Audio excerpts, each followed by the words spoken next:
शुरू हुआ, कमेंट नहीं करते। पंकज, सरोज, दीपक, शुभम, राज, रवि सिंह, अभिनव, मृदुपाल, ललित, विकास, नमस्कार। तो लास्ट क्लास में हमने इलेक्ट्रिक पावर वैद्युत शक्ति के बारे में पढ़ा था। आज की क्लास में हम कुछ और चीज आगे की पढ़ेंगे, ठीक है? हाँ, तो आगे बढ़ें। अब सब लिखेंगे हम। आज एक टॉपिक पढ़ेंगे, बड़ा अच्छा टॉपिक है, हीटिंग। अच्छा, लास्ट क्लास आप लोगों की सैटरडे को हुई थी, मैं मान के चल रहा हूँ, जो क्लास आप देख रहे हैं, जो बच्चे नहीं थे live, heating effects of current. जो लिखेंगे धारा के ऊष्मीय प्रभाव, हीटिंग इफेक्ट्स ऑफ करंट, धारा के ऊष्मीय प्रभाव, ठीक है? हीटिंग इफेक्ट्स ऑफ करंट, धारा के ऊष्मीय प्रभाव, ठीक है? अच्छा, अब यहाँ पर जो हीटिंग इफेक्ट्स ऑफ करंट है, धारा के जो उसमें प्रभाव है, अब उस बात है, तो इसके नाम से आपको पता चल रहा होगा, ये नाम से क्या है? हीटिंग इफेक्ट्स ऑफ करंट, धारा के उसमें प्रभाव का मतलब ये है कि धारा जो है ना, करंट जो है वो ऊष्मा पैदा करती है। ये करती भी आपने देखा, एक बार कि आपने कोई वायर लिया, उसके अंदर करंट पास कराओ, तो करंट किसी तार के अंदर जाती है, उसके अंदर गर्मी पैदा करती है, उसे गर्म कर देती है। तभी तो हम हीटर को यूज कर पा रहे हैं। अभी मैं बताऊंगा आपको कि हीटर हम क्यों यूज कर पाते हैं। कि हीटर का जो तार है उसे आप करंट पास कराओ, तो करंट पास करने से तार गर्म हो जाएगा, तार गर्म होगा, उसके ऊपर आपने हीटर के ऊपर अपने हाथ सेक लिए, ये खाना बनाया, चाय बनाई, जो भी आपको करना है। तो हम क्लास में बात करेंगे कि जब किसी तार से धारा प्रभावित होती है तो उसके अंदर जो ऊष्मा पैदा होगी उसके बारे में बात करेंगे, ठीक है? अब डबिंग हो रहा है, आवाज बेटा आपके मोबाइल में दिक्कत है, लोगों के लोगिन कर लो, बाकी सब ठीक चल रहा है, सही कर रहे हैं मृदुपाल सरकार, बढ़िया। चलो क्या देखो, ये यहाँ पे आएंगे, सब बच्चे ध्यान से देखेंगे। ये बेटा मेरे पास में एक वायर है, ये हमारे पास में एक वायर है, इसका रेजिस्टेंस है R। अगर मैं इसे I धारा प्रभावित कर दूं T समय तक के लिए, तो इसके अंदर कितनी गर्मी, कितनी हीट, कितनी ऊष्मा पैदा होगी। तो बेटा किसी तार का प्रतिरोध R हो, तो आप उसे I करंट पास कर देंगे, तो उससे जो हीट पैदा होगी होती है I square RT। I square RT यानी कि फॉर्मूला मुझे क्या बता रहा है? ये फॉर्मूला मुझे बता रहा है कि भाई मान लो कि ये सेम करंट, वही 5 एम्पीयर करंट मैं इस वाले तार से पास कराऊं, वही 5 एम्पीयर करंट दूसरे तार से पास कराऊं, तो जिस तार का रेजिस्टेंस प्रतिरोध ज्यादा होगा उसके अंदर हीट ज्यादा पैदा होगी। जिन तारों का प्रतिरोध ज्यादा होता है उनमें हीट ज्यादा पैदा होती है। अगर करंट सेम हो, अगर आप चाह रहे हैं कि यही 5 एम्पीयर की करंट ज्यादा गर्मी पैदा कर दे, तो आप उसे ऐसे तार से पास कराओ इसका प्रतिरोध ज्यादा हो, ठीक है? दूसरा, मान लो बेटा रेजिस्टेंस सेम है, वही रेजिस्टेंस पहले भी जो था अभी वही है, तो उस तार के अंदर हीट पैदा होगी, इसके अंदर करंट ज्यादा पैदा होगी, जारी होगी। तो इन हीट जो है वो एक मुझे दिख रहा है कि तार का रेजिस्टेंस ज्यादा होगा, हीट ज्यादा पैदा होगी, तार के अंदर करंट ज्यादा पास करोगे, हीट ज्यादा पास होगी, ज्यादा पैदा होगी, और जितने अधिक समय तक करंट पास कराएंगे हीट उतनी ज्यादा पास होगी। तो किसी तार से जब करंट पास कराते हैं तो कितनी हीट पैदा होती है? I स्क्वायर RT के बराबर हीट पैदा होगी। इसे हम जूल्स इफेक्ट, जूल प्रभाव भी कहते हैं। ये हमारा जूल इफेक्ट भी कहलाता है, जूल्स इफेक्ट, जूल प्रभाव, जूल प्रभाव, ठीक है? जूल्स इफेक्ट, तो हमारा ये जूल इफेक्ट है, जूल का प्रभाव है। दूसरी चीज, अगर आपको याद है I स्क्वायर RT तो पावर का फॉर्मूला था, मैंने आपको पिछली क्लास में पावर के 3 फॉर्मूले बताए थे। देखो, ये मैंने आपको पिछली क्लास में 3 फॉर्मूले बताए थे ना। अगर आपको याद है, मैंने एक बात बोली थी लास्ट क्लास में कि भाई ये क्वेश्चन में, एक क्वेश्चन याद है मैंने आपको बताया था कि भाई ये क्वेश्चन ऐसा है कि एनसीईआरटी के 10th क्लास का है, और मैं से 3-4 जगह देख चुका हूं, जिसमें क्वेश्चन था कि इनमें से कौन सा पावर का फॉर्मूला नहीं होगा। एक ऐसा क्वेश्चन था ना, तो उसमें वो क्वेश्चन देखो बिहार के बीपीएससी में भी आ गया, बिहार पीसीएस ने पूछा सेम वही क्वेश्चन।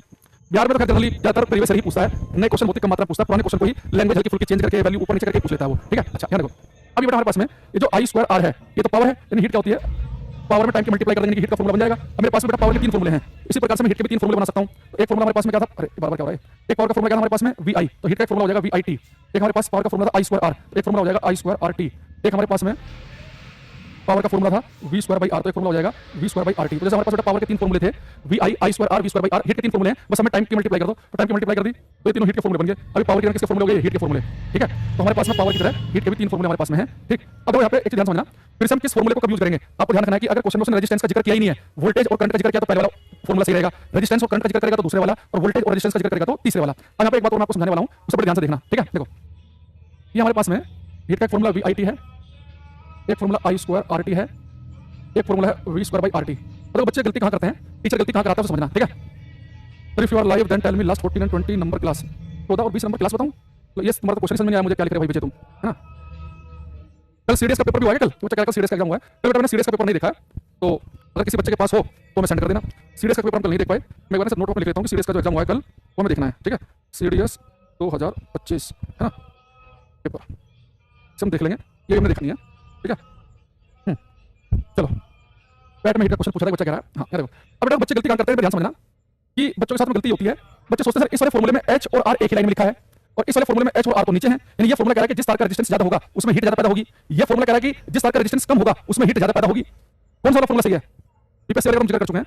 देखो बेटा आप देखना, जब आप ये कह रहे हो ना कि जिस तार का रेजिस्टेंस ज्यादा उसमें हीट ज्यादा पैदा होगी, ऐसा पता कब है? अगर बेटा करंट सेम हो, वही करंट आपने पहले तार में पास की, वही दूसरे में करंट सेम है। मैंने कहा ना, जब आप कहते हो कि इसके बढ़ने से बढ़ेगा, इसके घटने से घटेगा, तो बाकी चीजें सेम होनी चाहिए। तो अगर आपने क्या किया, एक तार लिया, उसी में कम एम्पीयर, उसमें अगर दोनों में आपने सेम करंट पास कराई 5-5 एम्पीयर की, तो अगर करंट सेम पास कराओ तो जिसका रेजिस्टेंस ज्यादा है उसके अंदर हीट ज्यादा पैदा होगी। लेकिन अगर बेटा करंट सेम नहीं है, अगर करंट सेम हो, पहले तार में भी वही करंट, दूसरे में भी वही करंट, अगर करंट सेम है तो जिसका रेजिस्टेंस ज्यादा उसमें हीट ज्यादा पैदा होगी। लेकिन अगर करंट सेम हो तो वोल्टेज सेम हो, ध्यान समझना, अगर बेटा वोल्टेज सेम है, यानी पहले तार के सिरे पर भी 220 वोल्टेज लगाई, दूसरे के सिरे पर भी 220 लगाई, अगर वोल्टेज सेम हो, फिर H और R ऊपर नीचे है, अगर वोल्टेज सेम है फिर जिस तार का रेजिस्टेंस कम होगा उसके अंदर हीट क्या पैदा होगी? ज्यादा। तो आपको बड़े ध्यान समझना है कि अगर करंट सेम है, करंट सेम का मतलब है कि पहले तार में भी 5 एम्पीयर की करंट, दूसरे में 5 की करंट, अगर दोनों में करंट सेम है तो जिस तार का प्रतिरोध ज्यादा उसमें हीट ज्यादा पैदा होगी। लेकिन दोनों के सिरे पर सेम वोल्टेज है, यहाँ पर 25 वोल्ट की बैटरी लगी, यहाँ भी, और वोल्टेज सेम है तो जिसका रेजिस्टेंस कम होगा उसमें हीट ज्यादा पैदा होगी। ये बात आप समझ पा रहे हैं कि नहीं समझ पा रहे हैं? अगर मैं पीडीएफ से क्वेश्चन पूछूंगा फिर कंफ्यूज मत होना। तो एक फॉर्मूला मैं कह रहा हूं कि रेजिस्टेंस ज्यादा तो हीट ज्यादा, एक फॉर्मूला कह रहा है कि रेजिस्टेंस कम तो हीट ज्यादा। तो ऐसा कब होगा? ये चीजें तो वैलिड होंगी अगर करंट सेम हो, दो तारे दोनों से सेम करंट जारी है, तो जिसका रेजिस्टेंस ज्यादा होगा उसमें हीट ज्यादा पैदा होगी। दो तारे दोनों के सिरे पर वोल्टेज सेम है तो जिसका रेजिस्टेंस कम होगा उसमें हीट ज्यादा पैदा होगी, ठीक है? तो अगर आप ये बात समझ पा रहे तो बहुत बढ़िया है। ठीक, अब मैं कुछ क्वेश्चन आपसे पूछ रहा हूँ, इनका आपको आंसर देने 1 बाय 1। पहले क्वेश्चन नंबर 14 करो, क्वेश्चन नंबर 14। भाई लास्ट क्लास से क्वेश्चन नंबर 14 और 20 क्या था भाई हमें पता भी नहीं। अब भैया उस क्लास को दोबारा देख लेना भाई।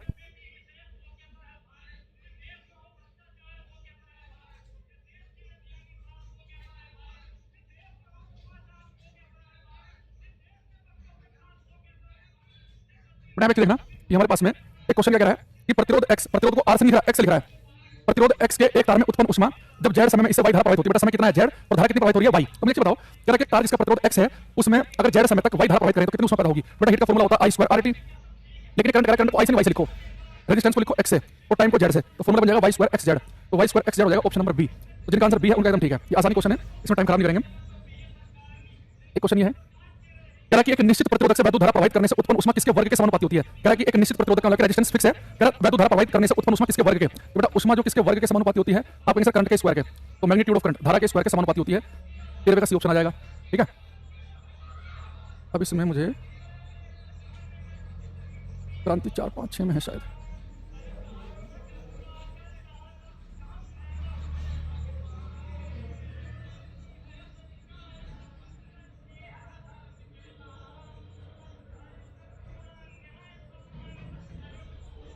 सबसे बड़ी समस्या ये है कि पीडीएफ इतनी सारी हो गई हैं, एक बार खुद को कंफ्यूजन हो जाता है कि किस पीडीएफ में क्वेश्चन है जो पूछना चाह रहा हूं मैं।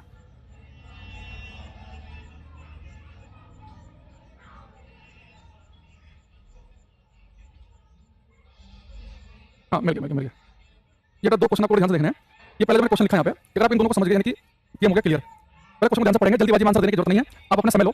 इसने कहा कि जब ये क्वेश्चन नंबर, एक क्वेश्चन नंबर जो है मैंने लिखा 9A, एक किसी का भाई मैं आपको दिखाऊंगा 9B। तो क्वेश्चन नंबर 9A जो है इसमें कह रहा है कि जब प्रतिरोध R के एक तार में स्थिर विभवांतर पर धारा प्रवाहित होती है तो धारा द्वारा उत्पन्न ऊष्मा का मान किसके व्युत क्रमानुपाती इनवर्सली प्रोपोर्शनल होता है। बेटा ध्यान समझना, इसने कहा कि when current flows in wire resistance R at a constant potential difference. बेटा कांस्टेंट पोटेंशियल डिफरेंस है यानी कि कांस्टेंट वोल्टेज है, स्थिर विभवांतर। अब एक चीज बता आपको कि बेटा हमारे पास में एक करंट का फॉर्मूला VIT, एक है I2RT, एक है हीट का फॉर्मूला V2/RT। अब कह रहा है कि हीट किसके इनवर्सली प्रोपोर्शनल होगी, ये चार ऑप्शन में दे रखे उसने। अब यहाँ पे एक बात देखना सब बच्चे बड़े ध्यान से कि भाई रेजिस्टेंस से जिक्र कर रहा है कि फॉर्मूले की जरूरत नहीं हमें। अब उसने कहा कि स्थिर विभवांतर है यानी वोल्टेज है कांस्टेंट। अगर वोल्टेज की बात करें, वोल्टेज अगर कांस्टेंट हो तो मैंने कहा कि हीट जो होती है H होता है V2/RT के बराबर। अगर वोल्टेज अगर फिक्स हो तो हीट जो है वो रेजिस्टेंस के इनवर्सली प्रोपोर्शनल होती है, यानी ऊपर और नीचे लिखी चीज। तो H जो है किसके इनवर्सली प्रोपोर्शनल है, किसके व्युत्क्रमानुपाती है, R के। तो हमारा आंसर बनेगा सी ऑप्शन, सी पर टिक लगाना है। ये बड़ा बीपी लगाना है, कहता है किसके समानुपाती है, तो समानुपाती का मतलब एक लाइन में वो कहता है कि हीट किसके समानुपाती है, कहते हैं 1/R के। तो हीट किसके समानुपाती है, 1/R के। लेकिन कहता है कि हीट किसके व्युत्क्रमानुपाती है, इनवर्सली प्रोपोर्शनल है। फिर ऊपर नीचे वाली चीज देखते हैं, तो हीट किसके इनवर्सली प्रोपोर्शनल है, R के। बेटा ध्यान से देखो, मैंने आपसे कहा था कि अगर करंट सेम हो, वही करंट पहले तार में दूसरे में करंट फिक्स हो, अगर करंट फिक्स हो तो हीट का फॉर्मूला ये वाला चेक करो I2RT। लेकिन अगर वोल्टेज फिक्स हो तो हीट का फॉर्मूला देखो ये वाला V2/RT। तो कह रहा है कि वोल्टेज तो फिक्स है, पोटेंशियल डिफरेंस विभवांतर मतलब वोल्टेज होता है। तो वोल्टेज अगर फिक्स है तो हीट जो है वो R के व्युत्क्रमानुपाती है, इनवर्सली प्रोपोर्शनल है। इसका मतलब ये है कि जिस तार का रेजिस्टेंस कम होगा उसमें हीट ज्यादा पैदा होगी। अब इसी के साथ में देखो 9 का B, ये कह रहा है कि एक टोस्टर और एक लाइट बल्ब समानांतर क्रम में जुड़े हुए हैं। टोस्टर बल्ब की तुलना में अधिक ऊष्मा पैदा करता है, तो टोस्टर का प्रतिरोध क्या है। क्वेश्चन नंबर बी को बहुत ध्यान से समझो, क्यों कहना क्या चाह रहा है कि दो चीजें पहले पैरेलल में हैं, फिर कह रहा है कि टोस्टर बल्ब की तुलना में अधिक ऊष्मा उत्पन्न करता है, तो टोस्टर का प्रतिरोध क्या होगा ये बताना आपको। क्वेश्चन नंबर 9 का बी में देखूंगा कौन बच्चा ठीक करेगा। प्रियांशु रत्ने सब पेप्सी वाला।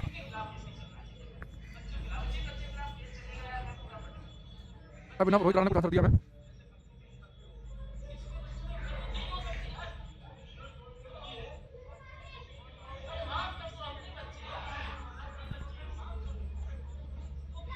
देखिए ना, ये टोस्टर और लाइट बल्ब दोनों पैरेलल में समानांतर क्रम में जुड़े हैं। तो पैरेलल में क्यों लिखा इसने, ये बताना चाह रहा है कि दोनों पैरेलल में हैं, तो जितनी वोल्टेज इसके सिरे पर होगी उतनी वोल्टेज इसके सिरे पर होगी। पैरेलल में तो वोल्टेज सेम रहती है। अगर टोस्टर के सिरे पर वोल्टेज भी है तो बल्ब के सिरे पर भी होगी। तो अगर टोस्टर बल्ब की तुलना में अधिक रोशनी उत्पन्न करता है, तो कह रहा हमारे से तो टोस्टर का प्रतिरोध क्या होगा। बेटा ये दोनों पैरेलल में है तो दोनों के सिरे पर वोल्टेज सेम होगी। जब वोल्टेज सेम होती है तो तब तो हमें पता है कि भाई हीट क्या होती है V2/RT। अगर वोल्टेज सेम हो तो फिर हीट जो रेजिस्टेंस के इनवर्सली प्रोपोर्शनल व्युत्क्रमानुपाती है, यानी जिसका रेजिस्टेंस कम होगा वो ज्यादा हीट पैदा करेगा। भाई बहुत सारे बच्चों को ये रहता है कि जिसका रेजिस्टेंस ज्यादा हीट देगा, अगर करंट सेम हो। बेटा वोल्टेज सेम, दोनों पैरेलल में है, अगर वोल्टेज सेम हो तो जिसका रेजिस्टेंस कम होता है वो ज्यादा हीट देता है, यानी टोस्टर का जो रेजिस्टेंस है वो बल्ब से कम रहा होगा, सी ऑप्शन बनेगा इसका।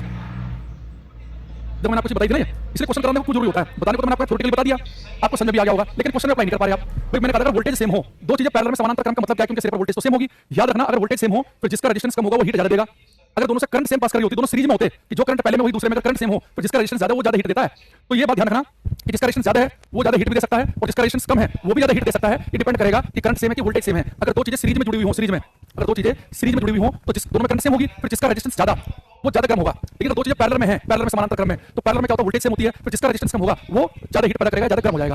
ठीक है, बात समझ आई? मैंने क्या कहा आपसे कि आपको सबसे पहले देखना है कि हीट किसके अंदर ज्यादा पैदा होगी, जिसका रेजिस्टेंस कम है उसमें हीट ज्यादा पैदा होगी या जिसका रेजिस्टेंस ज्यादा है उसमें हीट ज्यादा पैदा होगी। वो डिपेंड करेगा कि दोनों में करंट सेम पास कर रही है या दोनों के सिरे पर वोल्टेज सेम है। अगर दो तार है दोनों पैरेलल में है, दोनों के सिरे पर सेम वोल्टेज होगी तो जिसका रेजिस्टेंस कम उसमें हीट अधिक पैदा होगी। अगर दोनों सीरीज में जुड़े होते तो दोनों में करंट सेम जाती, तो जिसका रेजिस्टेंस ज्यादा उसमें हीट ज्यादा पैदा होती। ठीक है,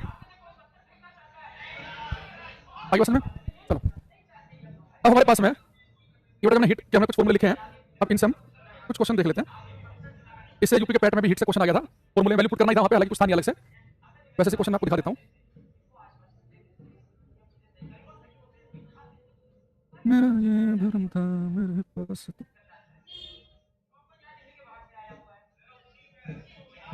ये क्वेश्चन करना भाई, क्वेश्चन नंबर 8 करो। विद्युत हीटर, क्वेश्चन नंबर 8 करेंगे। ग्रुप डी के इंपोर्टेंट चैप्टर बता दो, सारी क्लास देखा शुरू से बता रखी हमने, मुंह उठा के बताया करो क्लास में, ज्यादा सीरियस बनने की जरूरत नहीं क्लास में फर्जी। इसने कहा कि 8 ओम प्रतिरोध का कोई विद्युत हीटर 2 घंटे तक 15 एम्पीयर विद्युत धारा लेता है। रेजिस्टेंस कितना है? 8 ओम। टाइम कितना है? 2 घंटे। कितनी करंट ले रहा है? 15 एम्पीयर की। तो उत्पन्न ऊष्मा की दर, बेटा ध्यान से देखना, उसने आपसे नहीं पूछा कि कितनी ऊष्मा पैदा होगी, बेटा ऊष्मा की दर बताइए।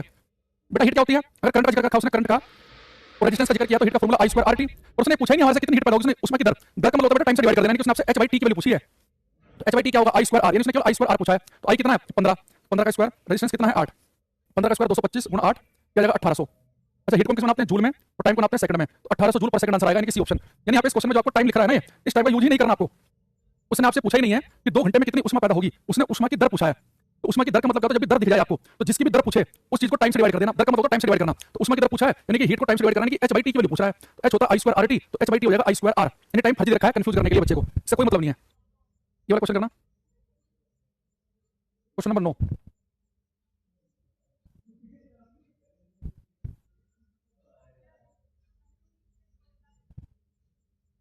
कह रहा कि 1 घंटे में 50 वोल्ट विभवांतर से 96,000 कूलम आवेश को स्थानांतरित करने में उत्पन्न ऊष्मा ज्ञात कीजिए। बेटा हीट पूछ रहा है, हीट के 3 फॉर्मूले हैं, VIT, I2RT और V²/RT। कौन सा फॉर्मूला लगाएं? तो इस क्वेश्चन में रेजिस्टेंस का जिक्र किया नहीं उसने, अगर प्रतिरोध का जिक्र ना किया हो यानी कि ये फॉर्मूले काम करेंगे नहीं, यानी जो भी आंसर आएगा पहले वाले फॉर्मूले से आएगा। H = है VIT। अब देखो उसने पोटेंशियल डिफरेंस विभवांतर वोल्टेज को देखा 50 वोल्ट, एक देखा उसने कितना चार्ज पास करा 96,000 कूलम का, तो कह रहा है कि उत्पन्न ऊष्मा बताइए। बेटा देखो ये H है, ये V है, करंट को हम कैसे लिखते हैं? करंट का फॉर्मूला पता है ना आपको, पहली क्लास में बताया था QIT। करंट की जगह आप QIT लिख लो, इधर T लिखा है, T से T कट गया, यानी हीट क्या बन गया? QV के बराबर। तो Q कितना है? 96,000 कूलम, V है 50, 96 की 5 मल्टीप्लाई करेंगे 9 5 45 35 480 आ जाएगा, और 1 2 3 4 10 की पावर 4 ये है, तो बन जाएगा 4.8 गुणा 10 की पावर 6 जूल। 4.8 गुणा 10 की पावर 6 जूल, यानी कि सी इसका करेक्ट आंसर आएगा। जिन बच्चों का आंसर सी आया है उनका ठीक है। ठीक है सुदर्शन जी, शुभम पाठक, श्याम दास, बजरंगी, शुभम, निशाल, सबका ठीक है। यूपी के पैट के पेपर में शायद कुछ इस प्रकार का क्वेश्चन आया था, कुछ इस तरीके का। 20 ओम प्रतिरोध का एक विद्युत आयरन यानी कि press, electric press iron 5 ampere की करंट लेता है, 30 सेकंड में विकसित ऊष्मा की गणना करें। कुछ ऐसा क्वेश्चन था यूपी के पैट के पेपर में, एक बार मैं देख लेता हूं, मेरे पास शायद है क्वेश्चन वो, बाकी क्वेश्चन करो आप।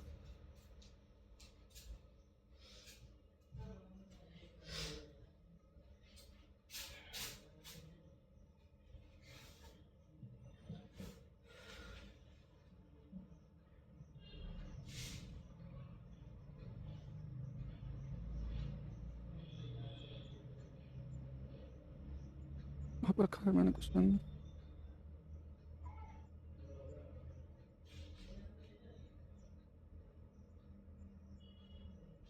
क्वेश्चन तो देखना पड़ेगा कहाँ है, लेकिन लगभग मोटा मोटी ऐसे क्वेश्चन था। उसने कहा कि 20 ओम प्रतिरोध का एक विद्युत आयरन 5 एम्पीयर करंट लेता है, 30 सेकंड में विकसित ऊष्मा। तो रेजिस्टेंस कितना दिया? 20 ओम। करंट कितनी ले रहा है? 5 एम्पीयर की। तो कह रहा है कि 30 सेकंड में उत्पन्न ऊष्मा बतानी है। देखो बेटा करंट का और रेजिस्टेंस का जिक्र किया तो आप समझ जाओगे, तीनों फॉर्मूले लेने की जरूरत नहीं है। नहीं कौन सा फॉर्मूला लगाएंगे? करंट का I2RT। तो करंट कितनी है? 5 का स्क्वायर 25, रेजिस्टेंस है 20, टाइम है 30, 25 50 50 से 150, यानी कि सोल्व करेंगे तो आ जाएगा 1.5 गुणा 10 की पावर 4 जूल, यानी कि 10 का आंसर आएगा।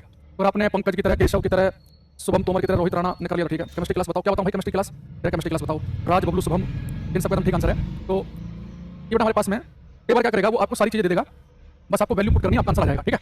और अब जो हमारे पास में हमने जो पढ़ा कि किसी तार में करंट पास करती है तो हीट पैदा हो जाती है, इसके हम कुछ एप्लीकेशन देखेंगे क्लास में। तो सबसे पहले हम देखेंगे हीटर वायर, हीटर का तार, हीटर वायर, हीटर का तार।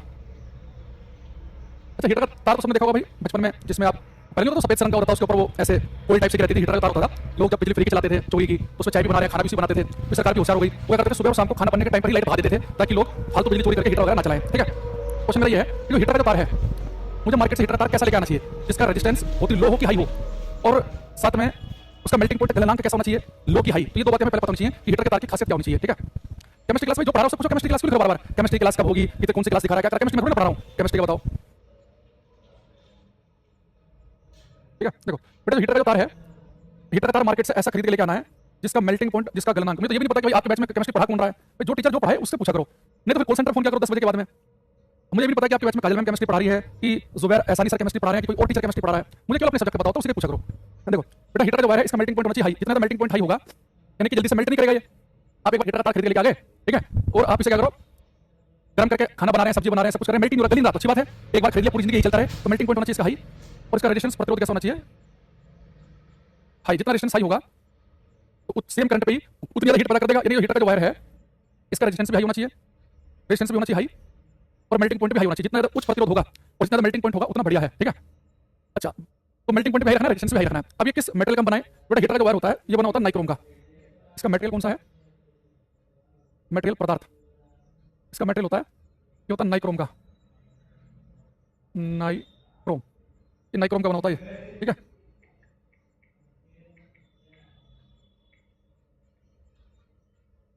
नाइक्रोम का, और नाइक्रोम में मिला होता है निकल और क्रोमियम, निकल और क्रोमियम।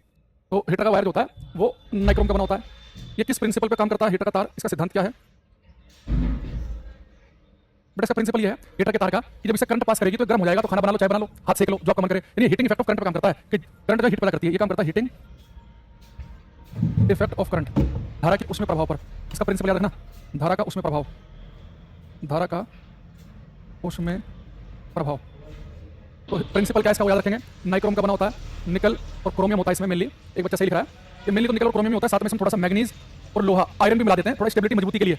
तो नाइक्रोम में जो मेन पार्ट है वो होता है निकल और क्रोमियम, लेकिन साथ में थोड़ा मैग्नीज और लोहा भी रहता है ताकि थोड़ा सा स्टेबिलिटी भी आए, स्ट्रेंथ बढ़े मजबूती के लिए, तो मैग्नीज और लोहा भी रहता है। ठीक है, हाँ, और इसका जो मेल्टिंग पॉइंट है वो हाई रहता है, रेजिस्टेंस भी इसका हाई है ताकि जल्दी गर्म हो जाए, और हीटिंग इफेक्ट ऑफ करंट पे काम करता है। और मेल्टिंग पॉइंट जो है इसका वो लगभग 1400 डिग्री सेल्सियस के आसपास होता है, ये भी बच्चे ने ठीक लिखा इसमें। तो एक बात ध्यान रखना कि नाइक्रोम में मेनली होता है निकल और क्रोमियम, थोड़ा बहुत मैग्नीज और लोहा भी रहता है। आप एनसीईआरटी को फॉलो करें, बहुत सारी किताब ऐसी है वो तो खाली नाइक्रोम, निकल और क्रोमियम लिखा होता है। 10th की एनसीईआरटी पढ़ोगे तो मैग्नीज और आयरन, लोहा भी आपको उसमें देखने को मिलेगा। ठीक है, अच्छा दूसरी चीज, और ये किस पे काम करता है, हीटिंग इफेक्ट ऑफ करंट पे, धारा के उसमें प्रभाव पर। इसका प्रिंसिपल है, यानी ये कहना चाह रहा है हीटिंग इफेक्ट ऑफ करंट क्या कहता है कि जो हीटर का तार है उससे करंट पास कराओ, वो हीट पैदा होगी, गर्म हो जाएगा, फिर उसके ऊपर आप खाना बना सकते हैं, जो भी करना आपको। ठीक, दूसरी चीज एक बात मैं आपको बताना चाह रहा था, हाँ, अगर आपने हीटर जैसे तार देखा होगा बचपन में, ये है ना, तो आपने ऐसे देखा होगा कि हीटर का तार कुछ ऐसे रहता है, पतली पतली ऐसे ना कोई बनी होती है, ये ऐसा होता है हीटर का तार, वो तो मार्केट से लेकर आए होंगे आप बचपन में।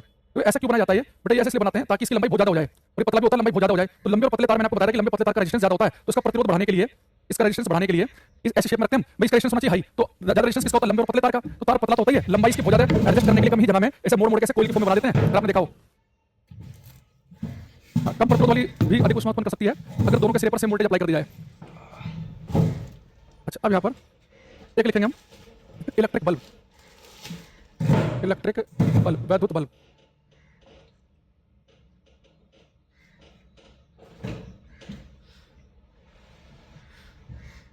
अगर देखना इलेक्ट्रिक बल्ब जो है, इसे फिर से पिछली क्लास की तरह टेक्नोलॉजी का यूज करेंगे। ये हमारे पास में बल्ब है, तो बेटा बल्ब का जो फिलामेंट होता है, एक क्वेश्चन आता है कि बल्ब का फिलामेंट किस चीज का बना होता है, बल्ब का जो फिलामेंट है वो किस चीज का बना होता है। तो ये सबको पता हो कि बल्ब का जो फिलामेंट है वो टंगस्टन का होता है, टंगस्टन। ठीक, और टंगस्टन बेटा सिंबल होता है डब्ल्यू, टंगस्टन का सिंबल टी नहीं है, डब्ल्यू होता है, ध्यान रखना। अब ये बल्ब का फिलामेंट है टंगस्टन का ही क्यों बनाते हैं, इसकी वजह यह कि जो टंगस्टन है एक तो इसका मेल्टिंग पॉइंट बहुत ही हाई होता है, हाई मेल्टिंग पॉइंट, कितना हाई होता है इसका मेल्टिंग पॉइंट, लगभग 3400 डिग्री सेल्सियस के आसपास होता है इसका मेल्टिंग पॉइंट, यानी कि बहुत जल्दी गलेगा नहीं है, इसका होता है काफी उच्च गलनांक। इसका जो मेल्टिंग पॉइंट होता है वो 3400 डिग्री सेल्सियस के आसपास है, 3380 डिग्री सेल्सियस, 34 के आसपास, 3400। और इसका बहुत ही हाई रेजिस्टेंस होता है, उच्च प्रतिरोध, ताकि जल्दी गर्म हो जाए।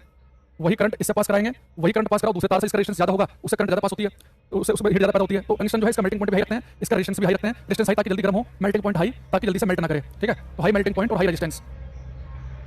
ठीक, दूसरी चीज ये बेटा इसका मेल्टिंग पॉइंट बहुत हाई होना ही चाहिए, क्योंकि आपको पता होना चाहिए, मान लो ये मैंने जो है ये बल्ब 220 वोल्ट के सोर्स से कनेक्ट कर दिया, 220 वोल्ट के सोर्स से, तो उस समय इसके फिलामेंट का टेंपरेचर लगभग 2000 से 2500 डिग्री सेल्सियस तक पहुंच जाता है। यानी कि जब कोई बल्ब पूरा ग्लो कर रहा होता है तो उस समय उसके फिलामेंट का जो टेंपरेचर है वो 2 से 2500 डिग्री सेल्सियस होता है। तो यानी कि बल्ब का फिलामेंट 1000 डिग्री पर पहुंच, लेकिन तब भी क्यों निकलता? क्योंकि इसे गलाने के लिए टेंपरेचर होना चाहिए 3400 डिग्री के आसपास का। जब कोई बल्ब पूरा ग्लो करता है उसके फिलामेंट का तापमान होता है 2 से 2500 डिग्री सेल्सियस के आसपास। ठीक है। दूसरा अगर आपसे पूछे इसका प्रिंसिपल, इसका सिद्धांत क्या है, इसका प्रिंसिपल भी वही है, हीटिंग इफेक्ट ऑफ करंट, की हीट पैदा, करंट पास करेगी तो हीट पैदा होगी। ये भी हीटिंग इफेक्ट ऑफ करंट पर काम करता है। ये देखेंगे प्रिंसिपल जो है इसका, प्रिंसिपल सिद्धांत, हीटिंग इफेक्ट ऑफ करंट, धारा के उष्ण प्रभाव पर काम करता है। ये भी धारा के उष्ण प्रभाव पर। तो प्रिंसिपल इसका भी सेम है, हीटिंग इफेक्ट ऑफ करंट है। मेल्टिंग पॉइंट हाई है लेकिन जारी हाई है 3380 डिग्री के आसपास। रेजिस्टेंस क्या होता है इसका भी हाई होता है। किसका बना होता है? टंगस्टन का। और हीटर का तार किसका बना था? वो नाइक्रोम का बना हुआ था। ठीक है। और जब कोई बल्ब पूरा ग्लो करता है उसके फिलामेंट का टेंपरेचर होता है 2000 से 2500 डिग्री सेल्सियस के आसपास। दूसरी चीज, एक क्वेश्चन और पूछता है एग्जाम में, ये तो आपको पता ही होगा, केमिस्ट्री में पढ़ोगे वैसे तो आप, कि बल्ब के अंदर कौन सी गैसें भरी होती हैं? नाइट्रोजन और आर्गन गैस।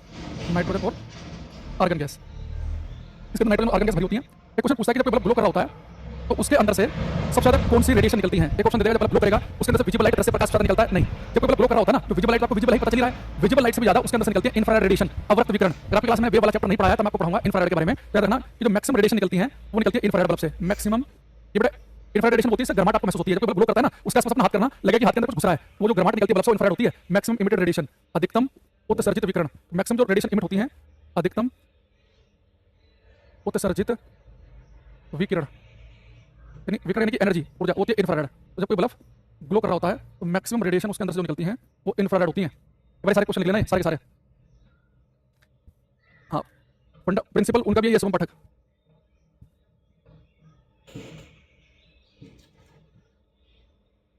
मैं वैसे क्वेश्चन दिखा देता हूं आपको, एम जो के तो क्वेश्चन,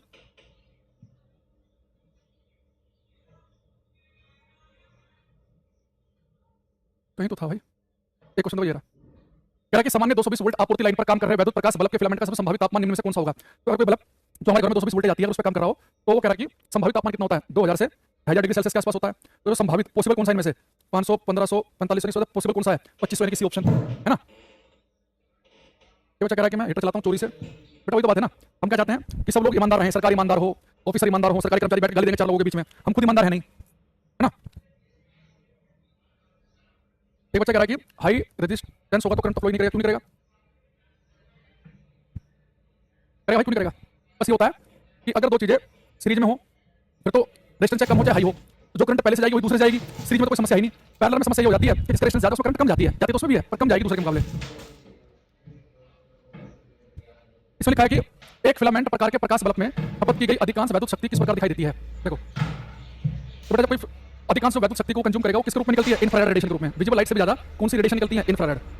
ठीक है।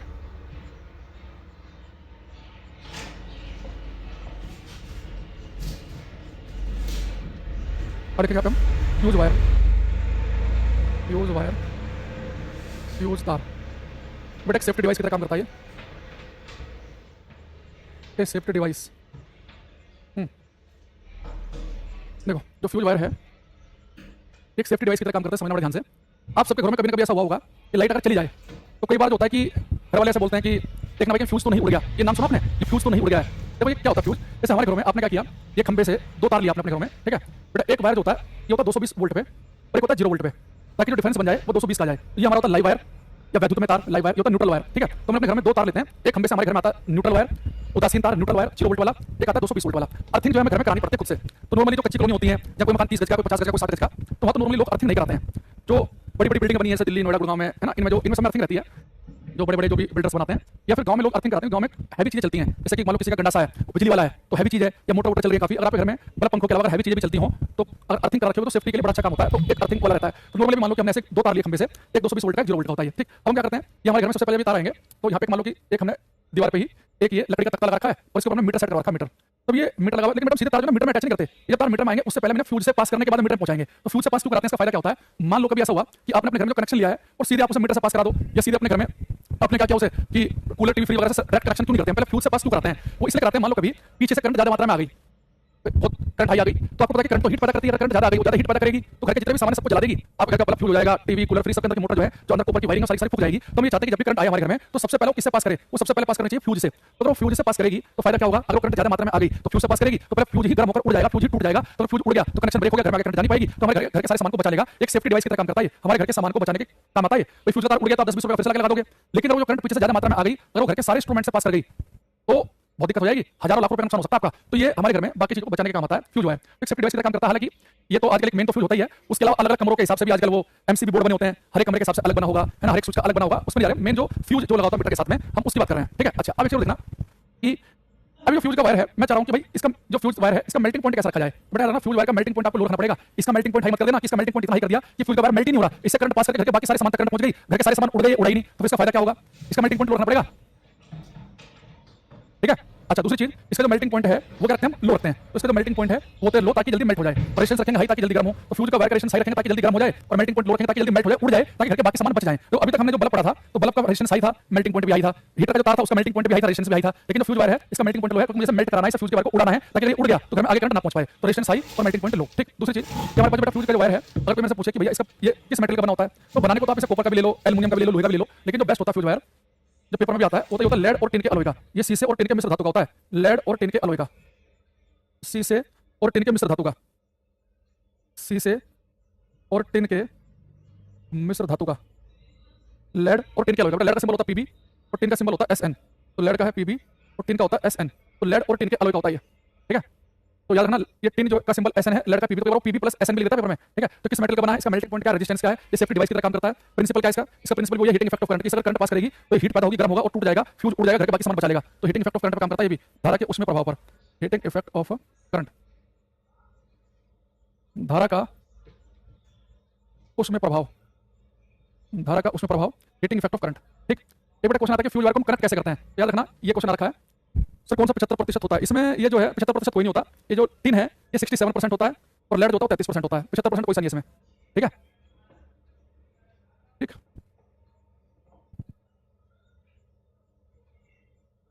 फ्यूज जो है बेटा वो हीटिंग इफेक्ट ऑफ करंट पर काम करता है। जो एमसीबी है ना, ये मैग्नेट वाले चैप्टर में जिक्र करेंगे इसका, ये मैग्नेटिक इफेक्ट ऑफ करंट पर काम करता है, ये हीटिंग इफेक्ट पर काम करता है एमसीबी, उसका प्रिंसिपल अलग है, इसका प्रिंसिपल अलग है, ठीक है। अच्छा बेटा, जो फ्यूज वायर है इसमें क्या करते हैं, हम जो दो तार लिए खंबे से, तो उसमें जो लाइव वायर है 220 वोल्ट वाला, उसके साथ में से सीरीज में लगाते हैं। तो फ्यूज वायर लगाता है लाइव वायर के साथ में सीरीज में, ताकि अगर फ्यूज उड़ जाए तो आगे करंट पहुंच ना पाए, कनेक्शन ब्रेक हो जाए। तो लिखेंगे it is connected in series combination with live wire. यह है वैद्युत में तार के साथ, यह है वैद्युत में तार के साथ श्रेणी क्रम में जुड़ा होता है। तो जितनी बातें मैंने आपको बताई हैं, अब इन सबसे हम क्वेश्चन करते हैं एक के बाद एक, ठीक है। अरे 9 बज गया, ओके चलो कल बताता हूँ फिर मैं, बच्चे ने बताया कि टाइम हो गया कॉलेज का, तो मुझे लगा शायद अभी 8:45 हुए होंगे। चलो कल देखेंगे हम, कल ये इससे हम क्वेश्चन कर लेंगे फ्यूज वायर से भी, हीटर से भी, बल्ब से भी, इससे क्वेश्चन कर लेंगे और फिर हम आगे बढ़ेंगे। कल हम एमीटर, वोल्टमीटर, गैल्वेनोमीटर, इन सब की बात हम क्लास के अंदर करेंगे, ठीक है। तो आज के लिए करते हैं, बाकी मिलते हैं कल। एमसीबी का भी प्रिंसिपल अलग है और इसका प्रिंसिपल बिल्कुल अलग है, ठीक है। आज के लिए इतना, बाकी मिलते हैं नेक्स्ट क्लास में, थैंक यू।